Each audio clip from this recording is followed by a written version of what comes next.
বন্ধুরা, আজকের ভিডিওতে আপনাদেরকে জানাবো আরএস খতিয়ানের জমি বর্তমান এলার খতিয়ানে রেকর্ড কিভাবে করবেন।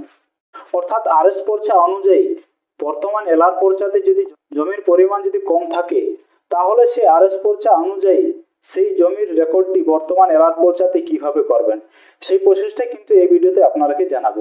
তো অবশ্যই ধৈর্য সহকারে ভিডিওটি প্রথম থেকে শেষ পর্যন্ত দেখে যাবেন এবং আমাদের চ্যানেলে নতুন হয়ে থাকলে পরবর্তীকালে এরকম জমি সংক্রান্ত ভিডিও দেখার জন্য অবশ্যই চ্যানেলটিকে সাবস্ক্রাইব করে রাখবেন। তো এই ধরনের সমস্যার ক্ষেত্রে অবশ্যই আপনাকে সেই আরএস পর্চাটা বের করতে হবে এবং সেই আরএস পর্চাটা বের করার পর যে প্লটে আপনাদের সমস্যা, অর্থাৎ আরএস পর্চা অনুযায়ী বর্তমান এলার প্লটে আপনাদের যে প্লটের মধ্যে সমস্যা, সেই প্লটের দাগের তথ্যটা আপনাকে বের করতে হবে। তারপর সেই দুটি ডকুমেন্টস নেওয়ার পর একটি আপনাকে লিখিত আবেদন করতে হবে, অর্থাৎ একটি মিসকেস আপনাকে বিএলআর অফিসে করতে হবে। সেই লিখিত আবেদনটি বা মিসকেস আবেদনটা কিভাবে করবেন, সেই লিখিত আবেদনটি করার জন্য এভাবে একটি গ্রিন কালারে আপনাকে একটি ডেমি পেপার নিতে হবে এবং সেই ডেমি পেপারের উপর লিখবেন to the BL and LRO, তারপর আপনাদের বিএলআর অফিসের নামটা দিয়ে দিবেন। তারপর বিষয় বা সাবজেক্টটাতে লিখবেন আরএস খতিয়ানের জমি এলআর খতিয়ানে রেকর্ড করার জন্য আবেদন। তো এভাবে আপনারাও সেই বিষয়টি সেই কাগজটাতে লিখবেন এবং তারপর লিখবেন বাদী এবং বিবাদী, অর্থাৎ প্রথম পক্ষ এবং দ্বিতীয় পক্ষ। বাদী হচ্ছে যে ব্যক্তিরা আবেদন করছে, অর্থাৎ আরএস পর্চাটাতে যে ব্যক্তির নাম রয়েছে সেই ব্যক্তির বর্তমান ওয়ারিসদের নামটা আপনাকে বাদী অপশনটাতে নাম ঠিকানাটা দিতে হবে। তো এবং বিবাদীতে আপনারা লিখবেন পশ্চিমবঙ্গ সরকারের পক্ষে বিএল অ্যান্ড এলআরও, আপনাদের বিএলআর অফিসের নামটা দিয়ে দিবেন, অর্থাৎ আপনারা পশ্চিমবঙ্গ সরকারের পক্ষে সে আবেদনটি করছেন। তো দেখুন এই আরএস পর্চাটাতে নাম রয়েছে আমরুল আলী সদাগর, তাহলে এই বাদীটাতে লিখবেন আমরুল আলী সদাগরের পক্ষে, তারপর সেই ব্যক্তির কতগুলো বর্তমানে ওয়ারিস রয়েছে সে তাদের নামগুলো আপনাকে এক এক করে লিখে দিতে হবে এই বাদী অপশনটাতে। এবং বিবাদীটাতে লিখবেন পশ্চিমবঙ্গ সরকারের পক্ষে বিএল অ্যান্ড এলআরও, আপনাদের বিএলআর অফিসের নাম। এভাবে আপনার বাদী এবং বিবাদীটি লেখার পর নিচে লিখবেন মহাশয় নিম্ন স্বাক্ষরকারীগণের বিনীত নিবেদন এই যে, অর্থাৎ সেই ব্যক্তিদের নাম কিন্তু নিচেও দেওয়া থাকবে, তার কারণে এখানে লেখা হচ্ছে নিম্ন স্বাক্ষরকারীগণের বিনীত নিবেদন এই যে আমরা, তারপরে আপনাদের গ্রামের নাম, তারপরে পোস্ট অফিসের নাম, তারপরে যে থানার মধ্যে আপনাদের হবে সেই থানার নামটা দিয়ে দিবেন এবং তারপর জেলার নামটা দিয়ে এর স্থায়ী বাসিন্দা, এভাবে প্রথম প্যারাটা লিখবেন এবং তারপর দ্বিতীয় প্যারাতে লিখবেন মহাশয়, অর্থাৎ যে মৌজাতে আপনাদের জমির সমস্যা সেই মৌজার নামটা দিয়ে দিবেন এবং তারপর সেই মৌজার জের নাম্বার দিবেন। তারপর লিখবেন আরএস খতিয়ান, অর্থাৎ যে আরএস খতিয়ানটা আপনারা বের করেছেন সেই আরএস খতিয়ান নম্বরটা বসিয়ে দিবেন। সেই আরএস এ কিন্তু সাবেক এবং হাল দুটি কিন্তু দেওয়া থাকে, সেই সাবেক প্লটটা বসিয়ে দিবেন এবং তারপর সেই সাবেকের এলআর বা হাল প্লট কত সে প্লট নম্বরটা বসিয়ে দিবেন এবং মোট জমির পরিমাণ যত হবে সেটাও আপনারা বসিয়ে দেবেন মোট। তো দেখুন এই আরএস খতিয়ানটা অনুযায়ী কিন্তু আমি আবেদনটা লিখে রেখেছি। তো তার কারণে এই আরএস খতিয়ানে যে যে রয়েছে সেটাই কিন্তু আমি ওই আবেদনটাতে লিখেছি। দেখুন এখানে আরএস খতিয়ান রয়েছে 367 এবং এখানেও কিন্তু 367 লিখে দিয়েছি।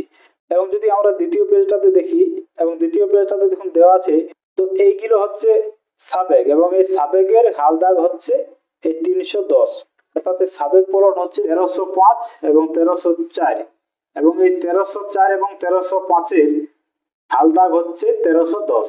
তো এটাই কিন্তু এই আবেদনটাতে দেখুন এখানে লিখে রেখেছি 1305 সাবেক প্লট এবং এলআর প্লট হচ্ছে 1310 এবং মোট জমির পরিমাণ হচ্ছে 19 শতক বা 0.19 একর, সেটা কিন্তু দেখুন এই আরএস খতিয়ানটা তো সেই 19 শতক রয়েছে। এই প্লট আমাদের বাবা বা দাদুর নামে রেকর্ডভুক্ত সম্পত্তি।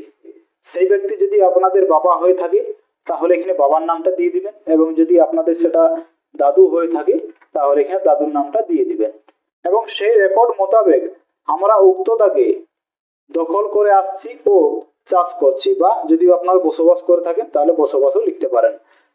কিন্তু বর্তমান এলার রেকর্ডে 1310 দাগে আমাদের অংশীদারের মোট জমির পরিমাণ 0.10 একর, অর্থাৎ 10 শতক। আরএস খতিয়ানে জমির পরিমাণ রয়েছে 19 শতক এবং বর্তমান রেকর্ডে সেই দাগে জমির পরিমাণ রয়েছে 10 শতক, অর্থাৎ সেই 9 শতক জমিটা সেই ব্যক্তিরা রেকর্ড করতে চাইছে।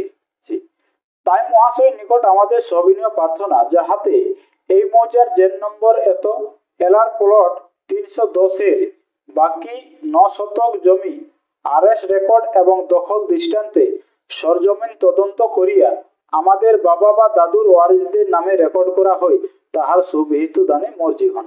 এভাবে আপনারা সেই প্যারাটা লিখবেন এবং তারপরে প্যারাতে লিখবেন প্রকাশ থাকে যে উক্ত আবেদনের সঙ্গে আমাদের দাদুর নামের আরএস খতিয়ানের জেরক্স কপি, এলার প্লট, ওয়ারিস বা বংশপঞ্জিকা ও আধার কার্ডের জেরক্স কপি যুক্ত করিলাম।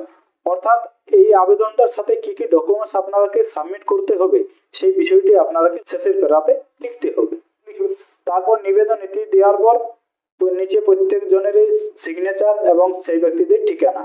বাম সাইডে তফসিলি একটা দিতে হয়, যেভাবে কিন্তু মিসকেসের ক্ষেত্রে তফসিল দিতে হয় বা দলিলের ক্ষেত্রে যেমন তফসিল দেওয়া থাকে সেভাবে কিন্তু মিসকেসের ক্ষেত্রেও কিন্তু আপনাকে একটি তফসিল দিতে হয় এবং সেই তফসিলটাতে মৌজাটা দিবেন, মৌজার নাম, তারপরে জেন নাম্বারটা, তারপরে সেই আরএস খতিয়ান নম্বরটা এখানে দিয়ে দিবেন এবং সেই আরএস এর টোটাল জমির পরিমাণটাও দিয়ে দিবেন এবং তারপর নিচে আপনারা সেই আরএস এর বর্তমান যে এলার প্লট নম্বরটা রয়েছে 310 বা আপনাদের যেটা হবে সেটা আপনারা লিখে দিতে পারেন। তো এভাবে সেই মিসকেসের আবেদনটি লেখার পর এই কপিটার উপরে আপনাকে একটি 10 টাকার কোড ফি দিতে হবে। সেই কোড ফিটা দেওয়ার পর এই কপিটাকে আপনাকে একটি জেরক্স করতে হবে এবং জেরক্স করার পর আপনাদের বিএলআর অফিসে যাবেন এবং বিএলআর অফিসে যাওয়ার পর যেখানে রিসিভ সেকশন রয়েছে সেখানে গিয়ে আপনারা সেটা জমা করবেন এবং সেখানে জমা করলে আপনাদের সেই জেরক্স কপিটাতে এখানকার যেসব অফিসার থাকবে বা যেসব কর্মচারী থাকবে তারা কিন্তু আপনাদের সেই জেরক্স কপিটাতে রিসিভ করে দিবেন এবং সেই রিসিভ কপিটা পাওয়ার পর 3-4 সপ্তাহ পর আবার আপনারা সেই রিসিভ কপিটা নিয়ে অফিসে যোগাযোগ করবেন। বা এর আগেও আপনাকে জানিয়েছিলাম যে জমি জায়গার যে কোনো মিসকেসের ক্ষেত্রে আপনারা নিয়মিত অফিসে যোগাযোগ করবেন। জমি জায়গার যে কোনো মিসকেসের ক্ষেত্রে আপনারা যদি অফিসে নিয়মিত যোগাযোগ না করে থাকেন তাহলে কিন্তু সেই সব সমস্যার সমাধান করা খুবই কঠিন। তো তার কারণে অবশ্যই আপনারা নিয়মিত অফিসে সেই রিসিভ কপিটা নিয়ে যোগাযোগ রাখবেন। সেই রিসিভ কপিটা নিয়ে যোগাযোগ করলে এবং আপনার সেই রিসিভ কপিটাতে সেখানকার যেসব অফিসার থাকবে অর্থাৎ রিসিভ সেকশনে যেসব অফিসার থাকবে তারা কিন্তু একটি ডকেট নাম্বার দিবেন এবং সেই ডকেট নাম্বার দেওয়ার পর কত তারিখে আপনার সেই জমিটাতে সরজমিন তদন্ত করা হবে বা ফিল্ড ইনকোয়ারি করা হবে সেটাও কিন্তু সেখানে একটি নোটিশ দেওয়া হবে এবং সেই নোটিশে কত তারিখে ফিল্ড ইনকোয়ারি হবে সেটাও তারিখটা দেওয়া থাকবে এবং সেই তারিখে অবশ্যই আপনাকে যতজন আপনারা ওয়ারিস রয়েছেন অর্থাৎ আরএস পর্চাতে যে ব্যক্তির নাম রয়েছে সেই ব্যক্তি যতজন ওয়ারিস প্রত্যেকে কিন্তু সেই জমিটাতে উপস্থিত থাকতে হবে। অর্থাৎ যেভাবে আপনারা পজিশন থাকবেন সেভাবে কিন্তু সেখানকার আরআই সাহেব একটি রিপোর্ট লিখবেন এবং সেই আরআই রিপোর্ট অনুযায়ী সেখানকার বিএলআর হোক বা আরআই সাহেব হোক আপনারাকে একটি শুনানির বা হিয়ারিং এর একটি ডেট দেওয়া হবে এবং সেই ডেটে আপনাদের সমস্ত অরিজিনাল ডকুমেন্টস নিয়ে সেই অফিসে আপনাদেরকে উপস্থিত হতে হবে। উপস্থিত হওয়ার পর সেই আরআই ইনকোয়ারি রিপোর্ট অনুযায়ী এবং আপনাদের আরএস পর্চার রেকর্ড অনুযায়ী এবং বর্তমান রেকর্ড অনুযায়ী আপনাদের সেই সমস্যার সমাধান বিএলআর সাহেব করে দিবেন। তো এভাবে আপনারাও আপনাদের কোনো আরএস পর্চা অনুযায়ী যদি বর্তমান এলআর পর্চাতে জমির পরিমাণ কম উঠে থাকে বা কম রেকর্ড থাকলে এভাবে আপনারা মিসকেস আবেদন করে সেই সমস্যার সমাধান করতে পারেন। তো বন্ধুরা আজকের ভিডিও ছিল এই পর্যন্তই। আশা করি আজকের ভিডিওর মূল বিষয়টি বুঝতে পেরেছেন। যদি বুঝতে না পেরে থাকেন তো অবশ্যই কমেন্ট বক্সে গিয়ে কমেন্ট করে জানাবেন এবং আমাদের চ্যানেলে নতুন হয়ে থাকলে পরবর্তীকালে এরকম জমি সংক্রান্ত ভিডিও দেখার জন্য অবশ্যই চ্যানেলটিকে সাবস্ক্রাইব করে রাখবেন।